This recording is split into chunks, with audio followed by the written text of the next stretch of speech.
I want to tell you one of my favorite Buddhist stories. It's about Sakka, king of the angels, king of the 33. It's also known as the Tavatimsa realm. So Sakka, the term Sakka, is a title rather than a name. I don't actually know the name of Sakka. In most Buddhist stories, he's just referred to as Sakka. And he appears in a lot of Buddhist stories. And so it's interesting to hear the origin story of a character like this. And you may or may not have heard a Buddhist story before. And you may or may have not heard of Sakka before. But if you have heard one of those stories, then it's probably going to be exciting for you to hear his origins. If not, it's just interesting to hear the procedure of becoming an angel. So this story is found in the Samyutta Nikaya, and it begins with a man named Magga. That is Sakka's name in this lifetime. So Magga he's sweeping. He's getting ready for the market. He has he's carted. He has all of his merchandise in his cart, and he's arrived at the market square. He picked out a nice corner, and it's a little messy, so he's sweeping it. He's getting the leaves and the debris and all the sticks. He's cleaning it out. And then he turns and he goes to get his stuff. And when he comes back, he realizes someone moved in. Someone moved into his nice clearing. But he can appreciate that these people didn't have to labor the way he did. That they get a nice area, and they didn't mean it. They didn't intend to take his spot. They didn't realize he cleaned it. They probably just saw that it was clean, and they chose the best spot because who wouldn't? So he goes over to the next area. He sweeps it and gets it all nice and tidy, and then he turns and gets his stuff. Again, someone snags his spot. And again, his mind is pure. He is happy that this person gets a comfortable area to set up their product. He moves up to the next area. He cleans it. He sweeps it. He has his stuff right there. He just turns. He pivots. And he pivots back. He looks over his shoulder and he's saying, the person has snagged his area. But he's not disappointed. He's not unhappy. He's not revengeful. He's not upset. He's not agitated with these people for taking his spot. He's not agitated that he lost all this time in sweeping other areas and not his own, or one that he could use. He's wiser than that. He realizes that maybe his service is needed more than his merchandise. Oh my God, I'm gonna cough. Excuse me. Let me just get a little water.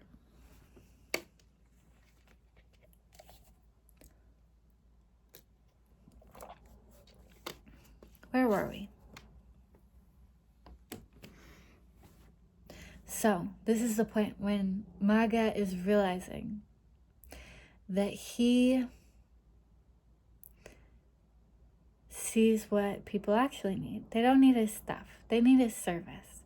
So he goes and he cleans the whole market spot, the whole market square. And then he feels really good. He knows that this is like the right direction for him to go in because of how it's affecting his mind. He's happy. And so he goes and he starts cleaning the whole village. And then he starts repairing things. He starts repairing the road. And then people start joining him. He has people become inspired, and they also help him fix the road and fix the bridges and fix people's houses. They're just all of them. At this point, after a while, a couple months, maybe a couple years, it's a group of 33 people, and they're all dedicated to helping maintain the village. And everyone is very happy with this. Everyone appreciates them a lot. They're creating a lot of merit, and their mind state is very pure, very positive. They're very in a selfless state. But there is one person who's not happy, and that is the Lord of the village, the Lord of the land. Maybe he has a couple villages, but he's the Lord. And you can't tax selfless service. You can tax hunting, you can tax alcohol, you can tax all sorts of products, merchandise, crafts. You can tax that kind of thing, but you can't tax selfless service.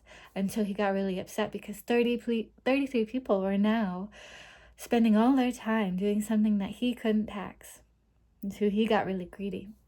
And he went to the king and he said, look, these 33 people and that MAGA guy, they're bandits. They're terrible. They're pillaging. They're stealing. And you need to get them. And the king's like, he agrees. He's like, yeah, I'm going to get those guys. He brings them. He rounds them up. They're easy to catch. They're just smiling. They're like, you want to catch us? Okay, we'll come. They went in the cart. And they got carted into the king's palace area. And the king lines them up. They're still smiling. Lines them up, and he gets these elephants. He lines them up on the ground, and he has the elephants, and he tries to make the elephants stampede over the people. And the people, they're glowing. They're sending love to the elephant and to the king and to the Lord. And the elephants, I mean, I can imagine the king, if he's not giving a fair trial, then he's probably not too calm. And the Lord, he's just too greedy. He's not calm enough. So his mind isn't able to perceive the virtuousness of these beings. So they're ready to mow him down, But these elephants, they've been eating some grass all day. They're in their pen. They're probably just, their minds are relaxed, and so they're not, if their minds were busier, maybe they wouldn't be able to perceive how compassionate and wonderful these beings, these people obviously are. And so when they're being prodded to stampede, go, then they don't go, because they rear up. They say no, because they see that these beings are positive, virtuous, they know that something's up. They know that that they can't kill those people. They don't want to kill them. They don't want to stampede. Sometimes elephants get excited about stampeding and they're overjoyed about it. They weren't interested. So the king's like, all right. We'll dig a small trench just so that their noses are level with the ground. Then we'll put leaves over them, and then we'll run those elephants over them. But the elephants, they could smell the virtue. They had that sixth sense that animals have, and they could smell it. And they wouldn't go near those leaves with the people underneath them. They wouldn't stampede. At this point, the king is getting suspicious, and he side-eyes the Lord. And he brings up Maga, and he says, Maga, what happened? What's going on? Who are you? Maga explains that he was a merchant, but then he realized that he found a lot more joy in serving the community. And he has been helping the community, and then all these other people got inspired, and they're also helping. And they're not bandits. And the king's like, he looks over at the Lord. It's like, I see. So now he punishes the Lord. King punishes the Lord, and I don't know if he rewards Maga. If he was a better guy, he probably would have given Maga a fair trial from the beginning. And he probably wouldn't have punished the Lord. So I remember it being a pretty brutal punishment. I can't remember what it was, but I think it didn't fare well for the Lord. Anyway, it doesn't really matter, because human life is very quick. Angel lives very long. And so Maga's true reward for applying himself so virtuously and with such a positive mind state to his work and to serving others and doing this very humble labor, he went to the Tavatimsa realm with his 33 friends. So that's where that level of heaven gets its name. And Sakka has been there for a long time. Sakka is a stream enterer, which means, okay, wait. Let me back up. Okay, so first of all, this Tavatimsa level of heaven is 2 above ours. So there's like a realm of like the 4 guardians, and then there's the Tavatimsa realm, the realm of the 33. The realm of the 33 has a lot of beings. It's not just 33 beings. These are the top beings, the I guess the royalty or the leaders. And then Sakka, previously known as Maga, is the king of those, all of them. There's many realms. There's 31 realms. So these are just in Buddhism. So these are just a couple above our own. It's a very nice place to be. But it is very difficult for an angel to become liberated because of how distracting all of these pleasant things are. And so it's very impressive that Sakka became a Sotapanna in the time of the Buddha. Sotapanna translates to stream enterer. And so that means that a Sotapanna has entered the stream into Nibbana. And they're not fully liberated yet. They still have defilements. There's still greed, anger, and delusion in a far smaller amount than the rest of the people of the human population, of the population of all of samsara. Samsara is the wheel of rebirth. So Sakka has become a Sotapanna, which means that in 7 lifetimes or less, he will become fully liberated. The momentum bringing him to the final goal is just too strong to now be diverted. And he's cut off from the lower realms because he doesn't have enough selfishness to commit actions with harmful intent. And if he does, in small, he would only be able to commit such a action in small amounts. Like a small infringement, he would immediately ask for forgiveness, or he would confess and he would ask for forgiveness. He would apologize. He would do everything that he could to resolve the problem, and he would not hide from punishment, and he would not hide from from a confession.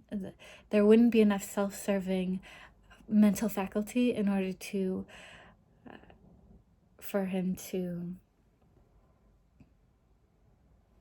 serve himself in that way. In fact, he's serving himself even more by acting in selfless ways.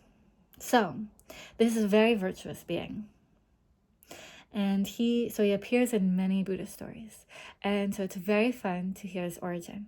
So he, I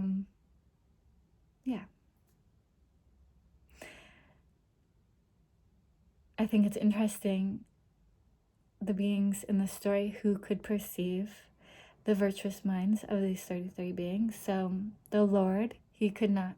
His mind was too wrapped up in greed. And even if he saw that, I mean, he's obviously seeing that these people are doing good things, but compared to the amount of reactivity around the idea of gaining his own security, overwhelms his capacity to feel compassion or a desire to like preserve these wonderful beings.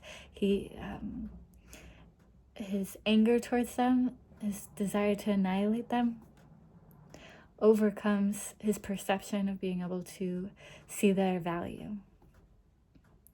And then the king is also, he doesn't give them a fair trial. So he's also a bit of a messy mind. He's not able to perceive the positive virtues of these beings. And so he's ready to, he hears that they're bandits, he hears that they're messing with his kingdom, and he's gonna execute him. And then you get to the elephants. Now the elephants are probably grazing all day. They're enjoying, they're in a pen and they're just eating. They're probably relaxed. Their mind states are probably pretty open. And so it's very easy for them to perceive with their sixth sense or their capacity to smell. I don't know how they're perceiving. They're probably perceiving it as we do, which is they just get a good feeling from these beings, from these people, and they do not desire to harm them.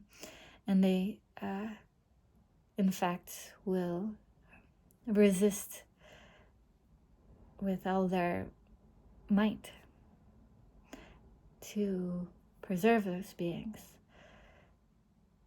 So it's indicating a clarity of mind.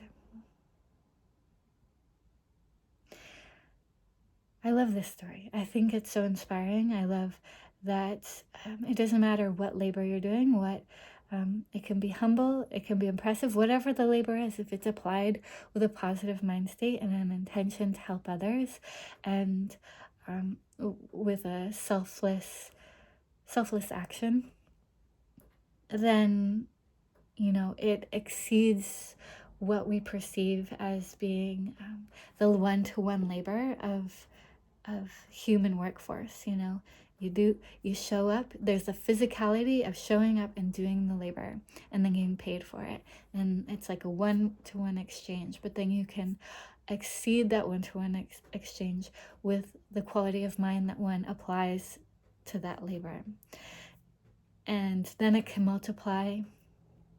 I think if someone's showing up to their job smiling, then they're going to get a promotion. Or, if they're coming in with a really positive, with a lot of metta, with a lot of compassion in their heart, with love, then the likelihood that they're going to be promoted is higher. And so there's a literalness to the karma. But then there's also the more far-sighted, maybe, expectation that we have about karma, which is that in future lives they might be reborn into positions of power or wealth or anything like that. So, and karma isn't, it's not always a one-to-one as far as like the translation of the action and then the manifestation of the karma afterwards, the blossoming of that action can be really unexpected, because we're dealing with trillions of atoms permutating. And so we're still working with the physicality of the universe. And these realms are getting more and more subtle and less dense until you get to those non-material realms that are aligned with jhana, and or sort of describes the mind state of jhana. Those realms are the physical manifestation of those mind states. Anyway, I'm rambling. I want you to be happy. I want you to be healthy. I want you to do good things, and I want you to meditate, okay? All right. Have a good day. Bye.